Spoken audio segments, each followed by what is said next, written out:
nurses want you to supplement with formula, you can say, hey, you know what? I've actually brought my own breast milk with me. I hand expressed colostrum before my baby was born, and now I have it available for my baby. So you can bring it with you. Your colostrum, when you freeze it at home, it will be good there for quite a long time, up to 4 to 6 months. So you're fine to hand express after 37 weeks and store it in your freezer. And then to bring it to the hospital or birthing center, you get one of those like freezer zipper bags, like might use it for groceries and it has a zip around it. Use that and an ice block, and then put this inside.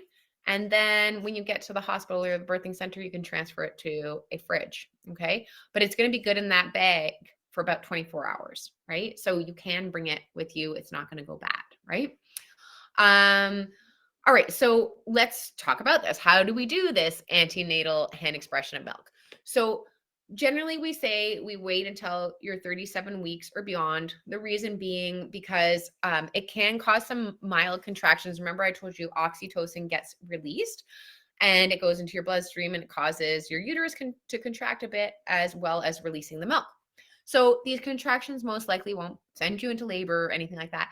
But just to err on the side of caution, we say after 37 weeks. If you know you're going to be giving birth before then I would say talk to your doctor or your midwife and see if it's okay if you hand express before baby's expected. Either way, I usually say to clients, like, try it in the shower or right after the shower, a nice warm shower. And what you want to do is you kind of want to start by kind of warming up your breast, right? So the nice warm shower is going to help with that.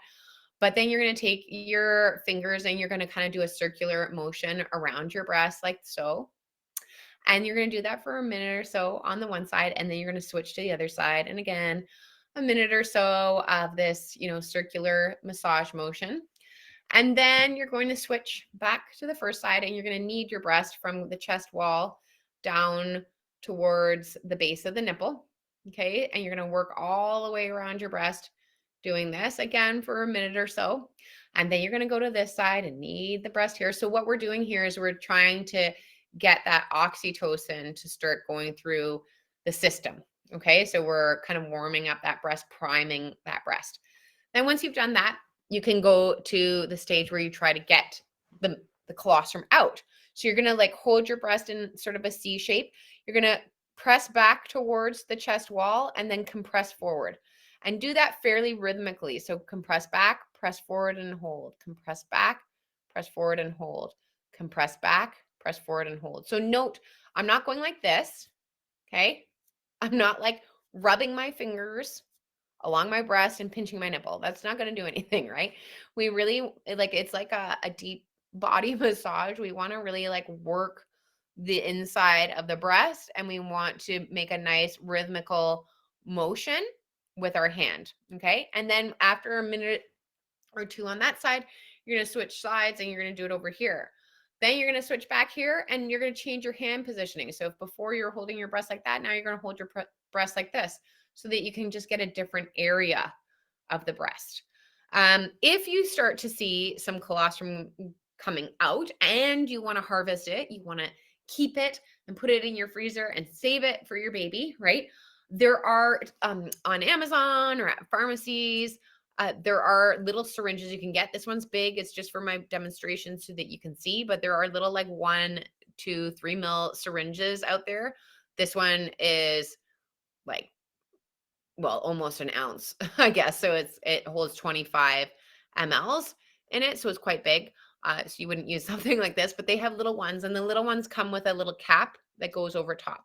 So what I like about syringes is because it's so thick and goopy, that milk, when you see a drop kind of like form here and it's thick and goopy, you can take your syringe and kind of just pull up on the syringe and kind of suction that colostrum into your syringe. And once you feel like you're done, maybe 10, 15 minutes of hand expressing, you can put that lid on and then go and put your syringe in the freezer. And then it's there for whenever baby might need it. There are other little containers that also are great for collecting colostrum. I got this in an antenatal hand expression kit. They were giving it to parents with gestational diabetes. But again, you can as the milk kind of forms there, you can kind of scoop the drop out, scoop the drop out, scoop the drop out, and, put whatever, a little bit of milk in there. And then this has a handy little lid, and then you can freeze this as well. But I do like the syringe. It's also easy to feed baby with a syringe. So, when you get if baby needed to be supplemented, you just drop a little drop into baby's mouth, and then baby goes, and then you drop another little drop into baby's mouth and go. So it's just a very clean way of not losing any of your hard work and the colostrum that you work so hard to get. Okay, let's move on here. All right, so let's talk about some breastfeeding myths debunked, because there are lots of myths out there. So first one is you should wash your nipples for breastfeeding. So this is not necessary.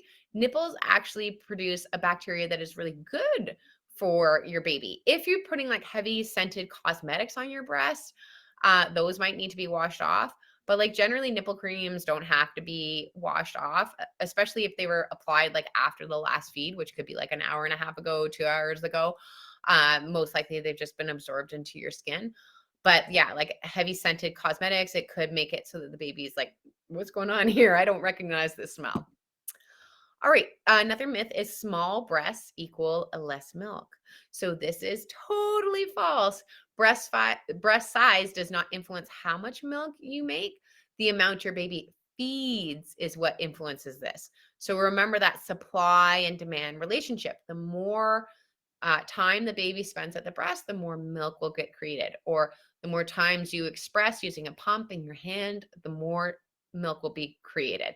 So if your baby's in the NICU and you're only hand expressing or pumping 2 or 3 times a day, your body's only going to make enough milk for 2 or 3 times a day. It's not going to realize that there's a baby over there that needs to feed, right? Okay, myth. You should not breastfeed if you have a blocked duct or mastitis. So some of you might be like, well, what in the world is a blocked duct and what is mastitis? So that's where there's milk that's kind of pooled up and been left behind, and it can kind of create like a little bit of a firmer area. And mastitis can be an infection caused from milk that's been left behind. So if there's milk that's left behind, how are we going to cure this? We're going to cure this by removing that milk. We can't go in there and remove that milk. We have to get our baby to remove the milk. So we have to continue to breastfeed in order to feel better. And plug ducts and mastitis and stuff like that, that is definitely something that we cover in that ultimate breastfeeding course. Okay, so you should not breastfeed if you're sick.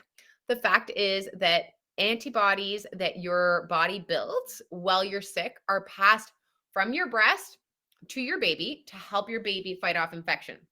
So we all know, after going through COVID and stuff like that, that when we feel sick, we were probably already sick before. We just didn't like start to feel it yet.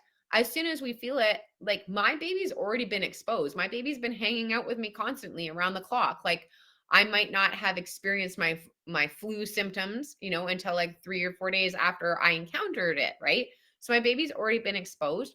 So best practice is to continue to feed our baby, because I'm an adult. Like my body has been through different things. It knows how to fight off different infections. So it's going to pass those antibodies to my baby to say, hey, you know what? This is how you fight the flu, right? And either my baby won't get sick at all or get a very minor version of what I have. So it really is important to continue to feed your baby even if you're not feeling well.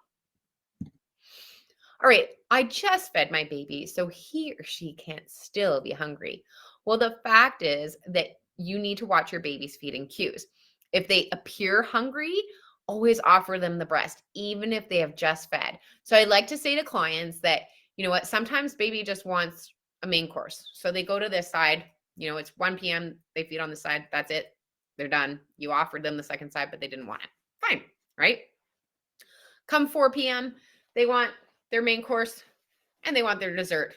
Okay, fine. They took both sides of that feed. And then come 7 p.m., they want their main course, their dessert, and a second dessert, or appetizer, main course, dessert, right? So sometimes they'll still appear hungry and your breast hasn't been completely depleted. of milk just because they fed on it. Like there's usually something left. So that's when we are going to like switch back and forth between breasts. All right, you will not produce enough milk for your baby. So the fact is that breasts make milk in response to your baby's demands. When a baby feeds, the breasts make more milk. So this is called a supply and demand relationship. I think I've mentioned it a few times. Okay, both you and your baby need to fully wake up for a night feed. So, as you and your baby become more confident with breastfeeding, you will find that you can feed safely without fully waking up and turning on the lights. So, parents who exclusively breastfeed get up to 45 minutes extra sleep per night. Obviously, this is not going to happen right away. You're going to be like, I need some lights on. I can't see where my baby is latching. I usually say have a little night light in your room so that you can like see a poopy diaper, you can see where your breast is. But once you guys get the hang of it, and remember, this is a skill that the two of you are working on together, right? But once you get that going, it really is easy. But those first few weeks, you guys are learning, you're learning together. All right, so let's talk about the secret benefits of breastfeeding. So, generally, we focus on the benefits for the baby. So, I like how here we start with the breastfeeding parent. So, it can reduce your risk of breast cancer. It helps return your uterus to a more regular size. It reduces your risk of type 2 diabetes and faster return to pre-pregnancy figures. So you do burn extra calories when you are breastfeeding. It also reduces your risk of ovarian cancer and reduces your overall cholesterol levels. So tons of really great benefits here. A lot of them are because your hormones are quite different when you are breastfeeding, but it has so many positive health benefits for the breastfeeding parent. Okay, so we also know that the wee one benefits. It helps to strengthen a baby's immune system. Babies will respond better to their childhood vaccinations, decreased risk of childhood cancers, reduced incidences of ear infections. Mom produces additional antibodies, which we just spoke about, that are passed through her body to the baby. It may result in a higher IQ.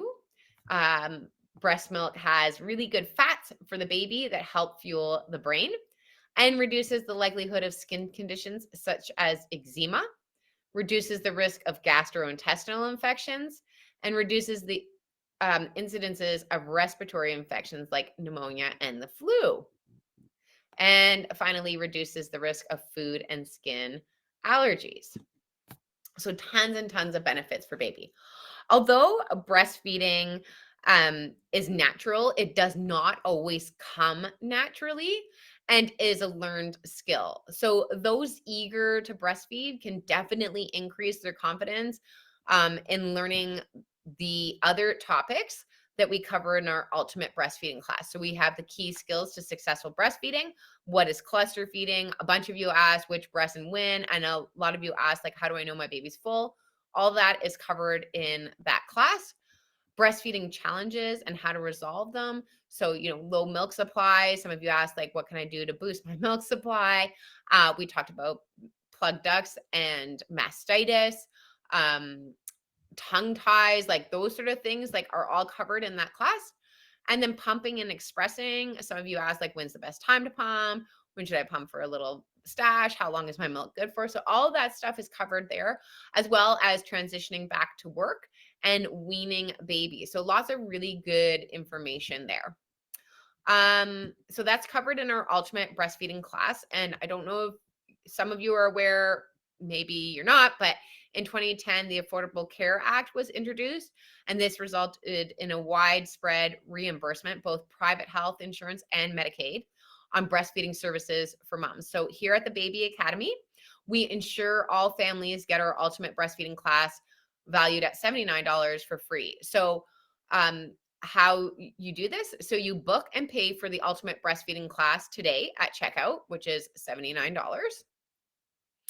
And then we email you a receipt, which includes all of the relevant details that your insurance provider will require.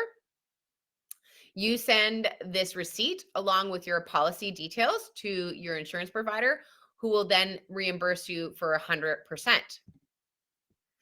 And it's really important to note here that if for any reason there is an issue with your insurance provider reimbursing you, you can just contact us and we will reimburse you 100% ourselves. So it really is for free. If you book today by midnight, you will also get our ultimate starting solids class. So, solids sort of get started around 6 months of age. And baby is still breastfeeding at that time. So, after a few months of breastfeeding baby, you'll probably want to take a solids class to learn all about that. So you get that for free as well. If you want, you can click this button here. It says book for free now. You'll still be able to participate in the question and answer period that we are about to have. You will not be like redirected and bye-bye, you're gone. You still get to ask questions and listen to people's questions. Okay. So you can press that if you so choose. And in addition, you get access to our invite only app, where we have like a chat group where you can ask questions and share experiences. We have like lots of educational little videos and tidbits in there about like pregnancy, breastfeeding, infant care, so on and so forth. And then we have a pregnancy safe food checker in there as well. So here are some upcoming classes. The classes will take place on Saturdays from 9:30 to 1. Again, you're given a couple of breaks during that time. And we do limit like the number of participants in those classes. So you can check out that schedule as well.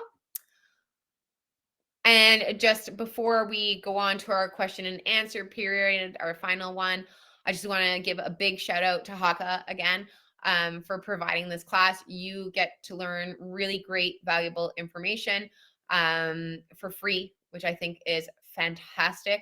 I've never seen a program like this that offers this really good information for free. So thank you, Haka, for that. And now we will open up the chat and you can put in any questions that you have right now. So go ahead.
All right.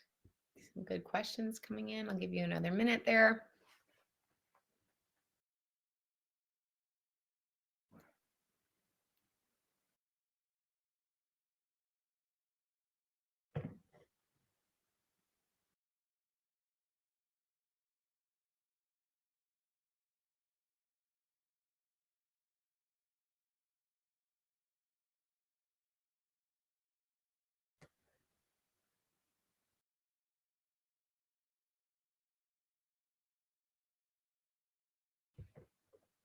All right. So I'm going to start answering some questions now.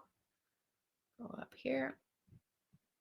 Okay. Nimrutha has said, how many months can the harvested colostrum be stored in the freezer? So I'd say up to about 4 months you can store it in the freezer. I'm saying start hand expressing around 37 weeks. So that should be quite doable to keep that there. Generally, you will give birth somewhere between 37 and 42 weeks. So it should last fine there. Kimberly, can we access these meetings after the time frame? So you'll be sent a copy of the slides, but like I don't think you can access this meeting afterwards. But if you want, you can always email the Baby Academy and ask them. Jackie has said how to heat up the milk in the syringe out from the freezer, what temperature to go to. Okay, so great question. When you take that colostrum out, right, it just has to be at room temperature. So a lot of times what I'll do is like I'll fill a mug with warm water and then just kind of like put the milk in, not the milk, but the syringe or the bottle, whatever, inside and let it come to room temperature that way if I need the milk quicker. Or I just take it out like, whatever, 20 minutes or so before I know baby's going to feed. And then it's already at room temperature. So it only has to be at room temperature. All right, Sarah, can you show us again how to hand express? Okay, so you want to, massage the breast, warm up, then you want to knead the breast, okay? Then you want to hold the breast and you want to compress back towards the chest wall and squeeze forward, compress back towards the chest wall, squeeze forward, and you want to do that quite rhythmically. Remember, you want to go in between breasts. And then to get the colostrum off with the syringe, you're going to take the syringe. When you see a drop of milk come, you'll kind of pull up on the syringe. You can see my hand here is kind of pulling up as the drop comes out. Okay. Antonia, are most women able to harvest colostrum? If you aren't getting anything, should you stop trying? So Antonia, like if you can even just try just to like learn what it is that you're doing with your breast, even if you get no milk, that's a great skill. You've just learned how to hand express, okay? Now getting no colostrum prenatally does not mean you will not get milk in the postpartum place, right? So I've had plenty of clients who are like, I tried hand expressing prenatally, I couldn't get anything, I didn't see any colostrum. Do not become defeated. You can certainly continue to breastfeed afterwards. It's not relevant on whether or not you're going to make milk later on. Okay. So some people will try, a few times a day, like regularly for a couple of weeks. Other people will try it once or twice, just total. So it really depends on what you want. Lexus, is Haka used for the letdown on the other breast while baby is feeding, or wait till both breasts have been offered? So Lexus, like the best use for a Haka is if you know your baby typically only takes one side, you can put it on the other side. Or if you want to kind of get a little stash going, so you feed baby, for example, on the left, you feed them on the right. And while they're feeding on the left or on the right, because they've already had the left, you can attach the Haka to that side and just let it collect whatever it lets down then, right? Because then you're not kind of stealing the milk from the baby, right? We don't want to be putting it on before baby feeds and then the baby not getting what they need, right? Rena, how many times should you breastfeed to increase milk supply? So you want to be breastfeeding as often as your baby feeds. Okay. So as often as your baby feeds is as often as you will want to breastfeed. And then that will help get your breast to a place where they're making enough milk. Swetha has said, I'm planning to apply virgin coconut oil to my nipples instead of nipple cream. Is it safe to do that when I breastfeed the baby? Absolutely.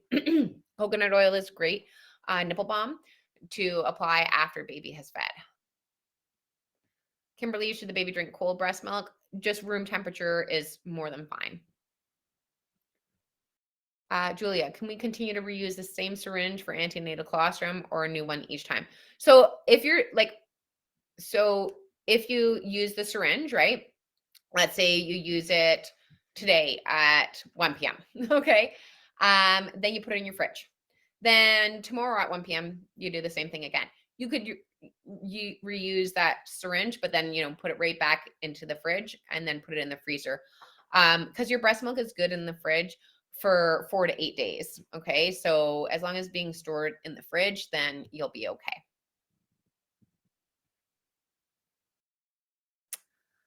Alicia, how long does it take for breast milk to thaw? What are safe ways to do it? So I mentioned the mug way to do it. You can use bottle warmers, but like I said, just taking it out 20 minutes or so before baby feeds is probably more than enough for it to get to room temperature. Shraddha has said, instead of hand expressing, can we pump and store milk antenatal? So some people are able to get colostrum to go through all the pump parts, like I said, right? But most people, I would say, it's difficult to get the colostrum to go through all of those pump parts, that sticky, gooey colostrum, and fall all the way to the bottom of the bottle. If you can do it, great. Then you can pump instead of hand express. But a lot of people don't find that they can collect the colostrum that way.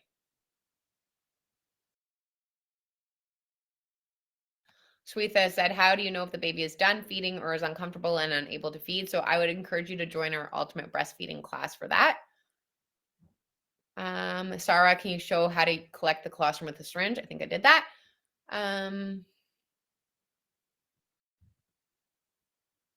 Kimberly says, thank you. Swetha says, should the colostrum syringes be sterilized? Yes, I would.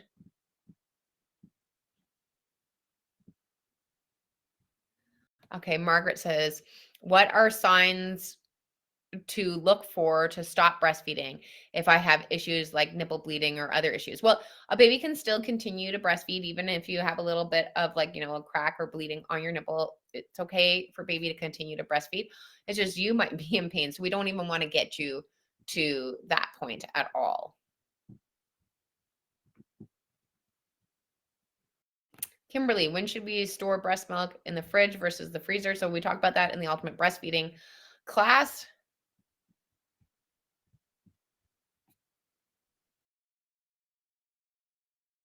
Okay, Haley, is it okay to combine the colostrum from different collection times? Yes, I think I answered that you can, as long as you're storing it in the fridge.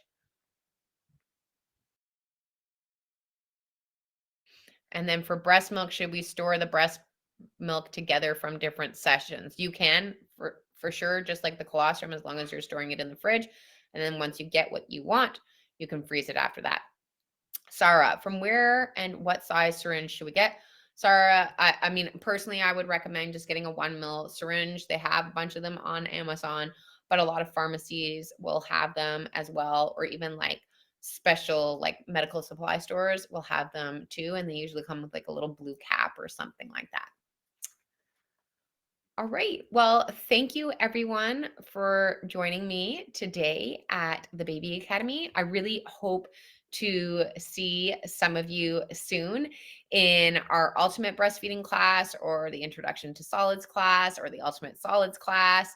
I do help teach bunch of those classes as well. And best wishes with the rest of your pregnancies. When your baby comes, make sure you get all that skin to skin snuggle time in. Trust me, you'll love it. It does feel good. Okay. And yeah, just enjoy your baby. All right. Take care, everyone. Have a great day. Bye-bye.